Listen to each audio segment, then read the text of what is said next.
It is indeed a pleasure to come to a function of this nature where there are people who are sitting from across the country. Starting off with separatism, the moment you say separatism in the modern context, what comes into your mind is Sayyid Aisha, Gilani, Mirwaiz, Farooq, Yasin Malik and the like. But separatism is not restricted to the time of 1992-93 when this whole system started off. The history of separatism goes much before that. In 1931, the Muslim population of Jammu and Kashmir came under the propagandist influence of certain Muslim lobbies of Lahore, and they started off with the separatist movement against the monarchy and the Dogra rule. So while India was fighting for its freedom against the against the British dominion, the Muslims were fighting for freedom from Dogra rule. So they were not as much part of the freedom process of the country at large. They had their own system going on. In any case, Jammu and Kashmir was entirely different from the rest of the British Empire. We will not go into that subject. It was at that stage that Muslim conference came into being, and Sheikh Abdullah was part of the Muslim conference. But Sheikh Abdullah realized very early in life that because of the secular nature of Jammu and Kashmir, it would not be very feasible for him to remain a leader of the state and align with Pakistan. So originally, when this entire thing was going on, Sheikh Abdullah was not with Jinnah. He said that, he very clearly said that I do not want to become part of Pakistan because it does not suit my state. When the 47-48 war took place, where mercenaries came, Kashmiris as a whole, they helped the Indian army to fight those mercenaries and throw them out. So at that stage, there was no such feeling of separatism in that polity. It came at a later stage. We got independence. Sheikh Abdullah dominated the Constituent Assembly. You know about that. 370 came in. And after 370 coming in and his becoming a chief minister, his aspirations increased. And he once again brought in the idea of separatism, of independence. And the people, they were not following him as much as they were very tired of the corruption and the nepotism that came along with the Sheikh Abdullah regime. In this corruption and nepotism, they identified it with India, whereas the government of India had nothing to do with it. It was a very localized affair of the government of Jammu and Kashmir, and they started feeling that they were getting a raw deal from India. It is very well documented as to how Sheikh Abdullah tried his hand at getting independence, becoming the prime minister, and how he was arrested, and Bakshi Ghulam Muhammad became the chief minister, and things stabilized over there a bit. So, but I'm just giving you a preamble of this separatism based on that historical fact.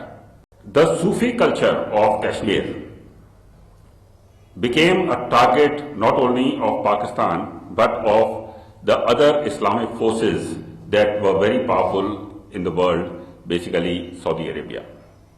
And they wanted to change this Sufi secular Kashmiriyat culture in what they considered to be a dominant Muslim entity.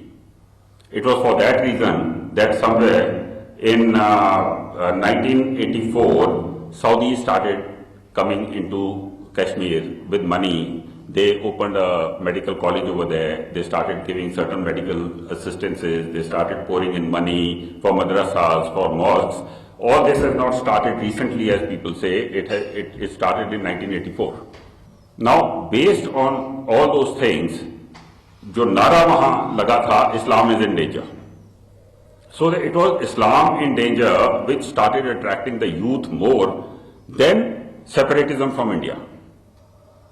And it was this Nara which was ultimately picked up by Pakistan and Ziaul Haq to make his policy of 1,000 cuts and try to Islamize that entire region, including the region south of Bir Panjal, in a manner that he could wrest it away from India. And this was how the concept of terrorism started over there, because twice they had failed to take over India by force, in 65 and in 1947-48. So this policy of 1,000 cuts came in. They had certain mercenaries who were available to them. You know all this. They had mercenaries available to them from Afghanistan. So those mercenaries came and they started off terrorism, and they stuck onto the Kashmiri Pandit population in Jammu and Kashmir. Matters still did not go into their hands. Sheikh Abdullah died. What was the turning point and the beginning of this separatist movement which you see over there today is the elections of 1984. In those elections, our National Conference, it got about 40 seats, Congress took 26, and the Muslim United Front could barely manage 4, whereas they had a larger percentage of votes available to them. And it was then that Abdul Ghani Bhatt and Yassin Malik and Syed Salahuddin, they went onto the side of separatism, and separatism became a very common big voice in Jammu and Kashmir. These separatist formations which came over there, the militancy had already come. We will talk about terrorism in the next this thing. Militancy had already come. These separatist organizations, they started having a track with the militants. So the separatist organizations, so many of them were there, the People's Conference, Awami League, Jamaat-e-Islami, JKLF, and all of them. So they were the political wing, and they were all aligned with some militant wing or the other, mostly with Hizbul Mujahideen, because they wanted to have an indigenous terrorist movement coming up in Kashmir, supported by the terrorists in very vast numbers who had come from outside. So this is how the modern context of separatism, it came in. The all-party Hurriyat Conference had problems right from the beginning, because ideologically this organization did not know what it wanted. The two main points at which they were very absolutely in touch with each other was that they wanted a separation from India, and they wanted it to happen as per the aspirations of the people. But what kind of separation they wanted, they had no idea. Some would say they want total azadi. The others would say that they, like Gilani would say that they want to align with Pakistan. The third would say that we will have a Switzerland sort of organization. Each one of them had a personal agenda, and it was on the basis of the personal agenda that their funding was coming from abroad.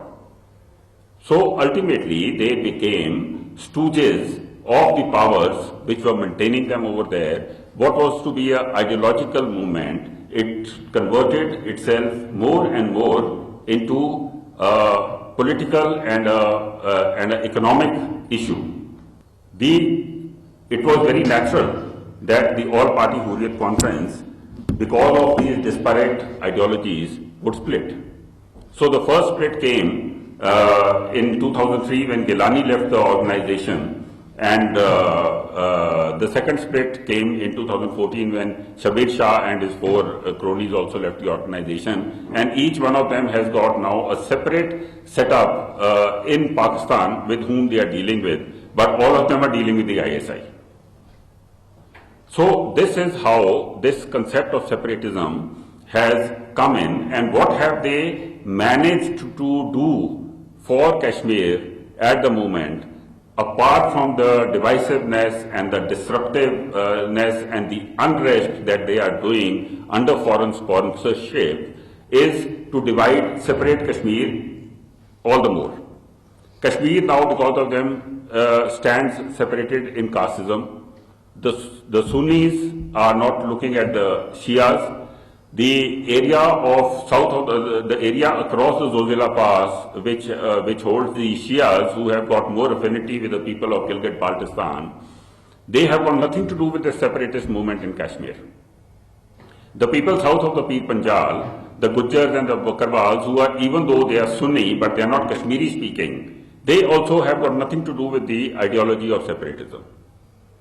Within Kashmir itself also there is a Sunni and Shia divide which is taking place over there. Then in Kashmir there is a very big urban and rural divide. The people over there, the rural people, have suffered maximum due to terrorism, and they are very desperate to have some kind of a military element in their vicinity, because it provides to them inherent security as well as it helps them in their development and their economic advancement. Over the years that the army has been in Kashmir, the army has got a very good bond with the people over there, the local people over there, and especially with the people in the high reaches, the very remote areas like Gurez. I have been to those areas. The villages are totally dependent upon the army, and they have got a very big, they've got a friendship, they've got a very big bond. People are going there on posting 3, 4 times, so they have old relations. वहाँ तो ऐसा हो गया है कि फौजी जो है, they are identified, they are more Kashmiri than the Kashmiris. This kind of a thing has happened. So there is a urban-rural divide. When the 3 districts or 4 districts of Kashmir, they get into unrest, it is not something which is condoned by the rural people, because it causes them a problem.